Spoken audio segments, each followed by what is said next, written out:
बहन का शौहर इस खातून को अपने कमरे के बाहर बिठाता है और गैर औरतों को इसके सामने कमरे में लेके जाता है। और आज बात यहाँ तक आ चुकी है कि इसको कहते हैं कि तुम्हें हमने कत्ल करवाना है। क्यों मारा आपको, किस लिए मारा और किस चीज़ से मारा? सर डंडे पिस्टल थे। रात के टाइम जब लड़के लेके आए, ये 3-4-5 गांव के इन्होंने ना लड़के इकट्ठे किए हुए थे। आपको तशद्दुद का निशाना बनाया, जिसकी वीडियो भी है, और आप पर ही पर्चा करवा दिया। अरे ये डंगर डॉक्टर है वहाँ पे, महकमा लाइक स्टाक। ये डंगर डॉक्टर आपको भी डंगरों की तरह ही मारता है फिर? जी, पहले मेरे तक था कि मुझे मारते पीटते थे, अब मेरे भाई के पीछे पड़ गए। पहले एक भाई इन्होंने मार दिया हुआ है, कत्ल कर दिया हुआ है। कहते हैं इसको भी मार देंगे। अब उनका कोई पता नहीं कि वो कब भी घर में आके फैर मार के चले जाए। वो कहते हैं हम लोग या घर से उठवा लेंगे या घर में आके फैर मार के चले जाए। कदर गुंडे बदमाश इतना ताल्लुक है हम। जी, बहन कह रही है कि गांव का सरदार मेरे भाई को मार देगा। मैं हैरान हूँ कि आज के इस दौर में मरीम नवाज साहब, आपकी हुकूमत में सीसीडी का दौर हो, सुहेल जफर चट्टा साहब आप आईजी हो और आपकी फोर्स सीसीडी हो, अभी भी सरदार बैठे हैं। थानों के बाहर बड़े बड़े बोर्ड लगा दिए, नहीं यहाँ पर टाउट नहीं आ सकते, यहाँ पर किसी की सिफारिश नहीं चलेगी। लेकिन गाँव देहात के अंदर आज भी इस जदीद दौर में भी सरदार बैठे हैं, बता रही कि सरदार मेरे प्राण चौक के मार देगा भाईजान। आपका मेज़बान मुजाहिद नयाब आपकी खिदमत में हाजिर है और आप देख रहे हैं एमएन पॉइंट। जहेज़ एक लानत है, लेकिन इस बात को हम तब तस्लीम करते हैं जब हमने अपनी बहन बेटी की शादी करनी हो। जब किसी की बहन बेटी अपने घर लेके आते हैं तब यही जहेज़ हमें गनीमत लगता है। आज एक ऐसी कहानी आपके साथ शेयर करने जा रहा हूँ। इस बहन का शौहर इस लड़की पर तशद्दुद इसलिए करता है कि तुम घर से जहेज़ कम लेके आई हो। बात यहाँ पर ख़त्म नहीं होती। वो बदबख्त इस खातून को अपने कमरे के बाहर बिठाता है और गैर औरतों को इसके सामने कमरे में लेके जाता है, उनके साथ नाजायज़ ताल्लुकात कायम करता है। मुबैना तौर पर इसको ये कहता है कि तुम बाहर बैठकर राखी करो। जब ये खातून, जाहिर सी बात इसके सीने में दिल है, इसका शौहर है, जब ये खातून एतराज़ करती है तो वो बदबख्त शौहर इस लड़की को तशद्दुद का निशाना बनाता है। कोई थोड़ा बहुत तशद्दुद नहीं, लफ्ज़ तशद्दुद छोटा है। वीडियो आपने मुलाज़ा फरमाई होगी। जब इस भाई को पता चलता है कि मेरी बहन को बार बार तशद्दुद का निशाना बनाया जाता है, ये अपनी बहन का पता लेने के लिए वहाँ पर जाता है, तो इस भाई को भी पकड़ा जाता है। इस भाई को इस कदर तशद्दुद का निशाना बनाया जाता है। इनकी वीडियो भी आपने मुलाज़ा फरमाई होगी कि इनकी पूरी कमर जो है वो लाल की होती है। ये सारा मामला क्या है? एक जहेज़ से लेकर बदकारी से लेकर फिर इसके भाई को तशद्दुद का निशाना बनाना और आज बात यहाँ तक आ चुकी है कि इसको कहते हैं कि तुम्हें हमने कत्ल करवाना है, तेरा नंबर लग चुका है। बात करके जानते हैं कहानी क्या है, शौहर कौन है, तशद्दुद का निशाना क्यों बनाता है, वजह नाजायज़ काम है या जहेज़ कम देना। अस्सलाम वालेकुम। जी वालेकुम। क्या नाम है भाई आपका? जी अब्दुल कयूम। बहन की शादी कब की थी? सर आज तकरीबन 10 साल हो गए। रिश्तेदार है जी रिश्तेदार है। कि पसंद से की थी या आपने अपनी मर्जी से की? ये मेरी वालदा ने अपनी मर्ज़ी से की थी। मैंने अपनी वालदा को मना किया था कि इनको रिश्ता ना दें, ये नहीं ठीक है। एक दफ़ा नहीं कितनी दफ़ा मना किया था। कौन लोग हैं ये? को बदमाश हैं? ये समझे बदमाश ही हैं सर, क्योंकि जो जिनकी इतनी पावर है, तड़ियाँ लगा रहे हैं, जिन्होंने उधर जाके मारा है तो उनकी पावर है तो वो ऐसे किया ना। आपकी एक वीडियो है जिसके अंदर आप अपनी कमर दिखा रहे हैं और वो पूरी कमर जो है वो तशद्दुद ज़दा है। क्यों मारा आपको, किस लिए मारा और किस चीज़ से मारा? सर डंडे पिस्टल थे। रात के टाइम जब लड़के लेके आए, ये 3-4-5 गांव के इन्होंने ना लड़के इकट्ठे किए हुए थे। और ये भाई था एक मेरा साथ, उसका बच्चा था साथ, गाड़ी पे गए हैं। ये भाई था, ये जो खड़ा हुआ है। तो हमें इन लोगों ने मारना शुरू कर दिया। वहाँ से लोग, हाँ इससे भी ये भागा है वहाँ से अपने बच्चे को लेके अपनी गाड़ी पे। इसकी मेहरान गाड़ी थी, वहाँ से निकला है, ये भागा है वहाँ से। इसके पीछे लगे हैं 4-5 मोटरसाइकिलों पे ना। अब वो खुद ही वहाँ पे गिरा तो उन्होंने झूठी एफआईआर उल्टा हट के मेरे पे कर दिया और ये भाई पे कर दिया। आपको तशद्दुद का निशाना बनाया, जिसकी वीडियो भी है, और आप पर ही पर्चा करवा दिया। अरे मेरे पे भी पर्चा करवा दिया। ये आज तो तकरीबन हफ्ता 8-9 दिन इतने हो ही गए हैं। तो उल्टा सुबह फिर डेरे जाके मुझे मारा। सदा इश्तियाक साहब के डेरे उठा के ले गए, उनके मुलाजम है। डेरे पे ले गए? जी, उधर जाके सीसीडी के दौर में 2 घंटे इन्होंने मुझे मारा। अब मेरी सीसीडी से यही रिक्वेस्ट है कि मेहरबानी मुझे इंसाफ लेके दिया जाए, क्योंकि ये अब धमकियां दे रहे हैं, बार बार थर्ड कर रहे हैं कि आपको फैर मारना है। ये वो पहले इन्होंने बंदे भी भेजे इधर बरकर मार के ना लोकेशन पे। तो अब मेरी जान को खतरा है, मुझे कुछ भी होता है उसके ज़िम्मेदार यही हैं। इस भाई का कसूर सिर्फ ये है कि अपनी बहन का पता करने जाता है कि मेरी बहन को क्यों मारा गया। इसको मुबैना तौर पर उठाते हैं, डेरे पे लेके जाते हैं और वहाँ पर ले जाके जिसका तशद्दुद करते हैं। वीडियो आपने मुलाजा फरमाई होगी। मेरी बहन, ये जो आपका शौहर है, क्या नाम है इसका? मोहम्मद हफीज़। कितनी देर हो गई शादी को? 10 साल हो गए। कितने बच्चे हो गए हैं? 3 है, एक बेटी है 2 बेटे। कब से मामलात शुरू हुए और ये कहानी सिर्फ जहेज़ की है या आपके शौहर के जो नाजायज़ ताल्लुकात है वहाँ से बात शुरू होती है? ये जहेज से शुरू हुई है। अच्छा, जब से शादी हुई तब से सिलसिला शुरू हो गया, कुछ दिन के बाद शुरू हो गया था ये सिलसिला। और आपने 10 साल इसी सिलसिले में निकाल दिए? जी, ये सोच के कि अब सुधर जाएंगे या कल सुधर जाएंगे, इस सिलसिले में निकल गए। ठीक हो जाएगा कुछ दिन के बाद, जब बच्चे अल्लाह देगा तो ये खुद ही सही हो जाएगा, पर ये नहीं ठीक हुए। अल्लाह ने बच्चे दिए लेकिन शौहर को हिदायत नहीं दी। नहीं दी। वे वह कि पहले ये लोग गरीब थे, जब दौलत आई, पैसा आया तो फिर इनमें तकब्बुर भी आ गया। जी, ये क्या कहानी ये है? पहले हमारी तरह ही थे।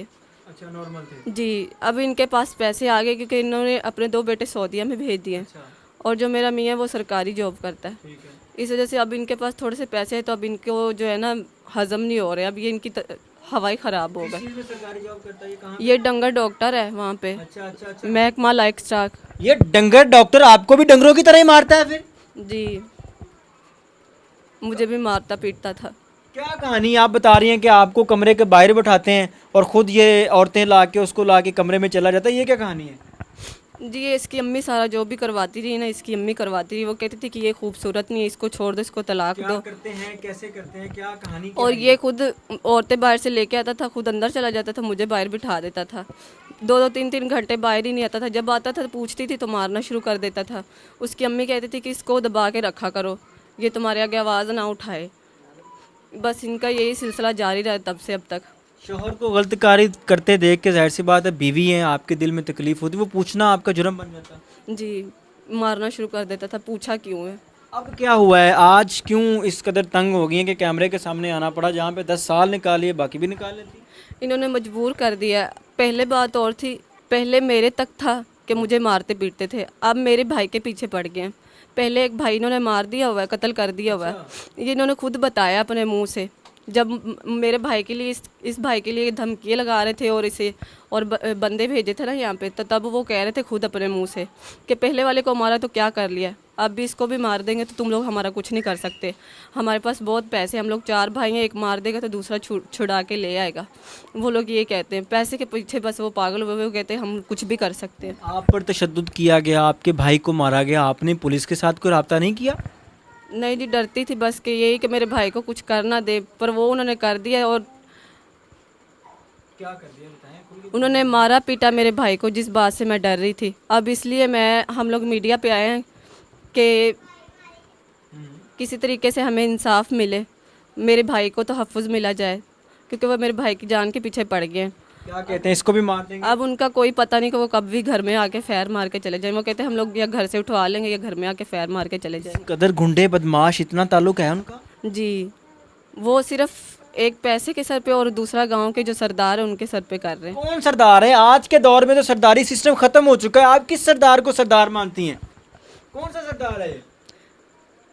अभी भी सरदार जी, वो गांव के हैं, कुछ बड़े लोग हैं। अच्छा, वो फैसले करते हैं लोग? जी, वो फैसले करते हैं, ये उनके मुलाजिम हैं, तो इस वजह से इनकी सुनी जा रही है। हम लोग वहाँ पे नौकरी नहीं करते तो हमारी नहीं सुनी जा रही। अगर इंसाफ देने वाले वो सरदार इतना बड़ा मुंसिफ होता तो आज आपको कैमरे के सामने तो ना खड़ा होना पड़ता। मेरी बहन,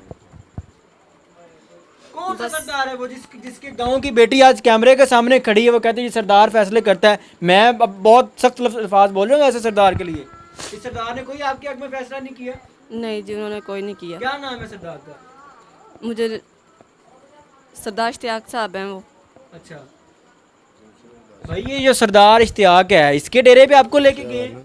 जी, ये सरदार इश्तियाक के डेरे में मारा मुझे। अच्छा, फिर कहा सरदार है तो- फिर उन्होंने जो है ना, तो जो सरदार आसफ है ये लियाकत उसका ड्राइवर है। मेरी बहन आप अभी भी डर रही हैं सरदार से?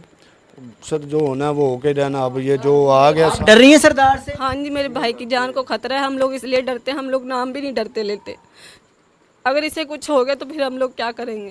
सरदार इतनी पावरफुल है? इसलिए हम लोग सरदारों का नाम नहीं लेते। वो उनकी सुनते हैं, हमारी नहीं सुनते, हमारी कहीं भी नहीं सुनी जा रही। बहन कह रही है कि गांव का सरदार मेरे भाई को मार देगा। मैं हैरान हूँ कि आज के इस दौर में मरीम नवाज साहब आपकी हुकूमत में CCD का दौर हो, सुहेल ज़फ़र चट्टा साहब आप IG हो और आपकी फोर्स CCD हो, अभी भी सरदार बैठे हैं थानों के बाहर, बड़े बड़े बोर्ड लगा दिए नहीं, यहाँ पर टाउट नहीं आ सकते, यहाँ पर किसी की सिफारिश नहीं चलेगी। लेकिन गांव देहात के अंदर आज भी इस जदीद दौर में भी सरदार बैठे हैं। बता रही हैं कि सरदार मेरे प्राण चौक के मार देगा भाईजान, ये सरदार वाकई मार सकता है? जी मार सकते, क्यों नहीं मार सकते। हुकूमत नहीं कुछ कहेगी, सब पुलिस कुछ नहीं करती इसके ये सामने? अब उनने हुकूमत को पता हो कि क्यों नहीं कर रहे, क्यों नहीं इशूज एक्शन ले रहे, लेकिन उनकी इतनी पावर है कि वो कुछ भी कर सकते आज हैं। क्या चाहते हैं, कैमरे के सामने क्यों खड़े हैं? आज मैं मजबूर होकर खड़ा हूँ। अगर ये सरदार साहब मुझे वहाँ पे फैसला मेरा कर देते, या ये भी उनकी बेटी उनके गांव की है ना, अगर वो मुलाजम है तो हम भी उनके गांव के ही मुलाजम क्यों हैं। रो रही हैं आप?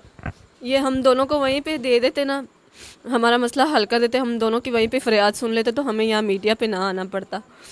तो ये किस गांव का है सरदार?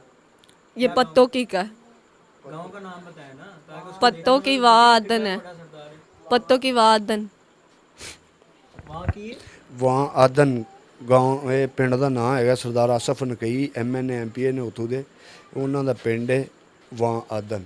ਜਦੋਂ अरे को वहाँ आदन नाम से गांव है पत्तों की के नज़दीक, और वहाँ के ये सरदार हैं। हो सकता है कि वहाँ के लोग इनको सरदार मानते हो, लेकिन हम किसी भी सरदार को सरदार नहीं मानते, क्योंकि हुकूमत है, कानून है, सबके पास अपना अपना राइट है, हम सब आज़ाद है। लेकिन अफसोस इस बात का है कि आज के दौर में इस तरह के शरीफ लोग अभी भी मौजूद हैं जो कहते हैं जी सरदार है तो सरदार साड़ी जान कर लेगा, अल्लाह ना चाहे तो कोई भी किसी की जान नहीं निकाल सकता। सरदार साहब अगर ये वीडियो आप तक पहुंचती है तो एक लम्हे के लिए सोचिएगा कि ये बेटी आपके गांव की बेटी थी, ये लड़का आपके गांव का बेटा था जिसको आपके डेरे पर तशद्दुद का निशाना बनाया गया, जिसको आपके डेरे पर जुल्म का निशाना बनाया गया, और वहाँ के लोग आपको मुनसिफ कहते हैं। ये किस किस्म की आपको मुनसिफ की सीट मिली है कि आप मज़लूमों के साथ जुल्म करें, और जो आपके अपने करिंदे हैं, जो आपकी वाह वाह करने वाले हैं, उनको आप जो है सपोर्ट करते रहें। इस वीडियो को शेयर कीजिएगा, इस मज़लूम बहन की आवाज़ बनिएगा, इस भाई की आवाज़ बनिएगा जो कि अपनी बहन के लिए तशद्दुद का निशाना भी बना, और आज ज़िंदगी और मौत की कशमकश में है कि सरदार मुझे मार देगा। देखते रहिए अमन पॉइंट, अल्लाह ने के बाद।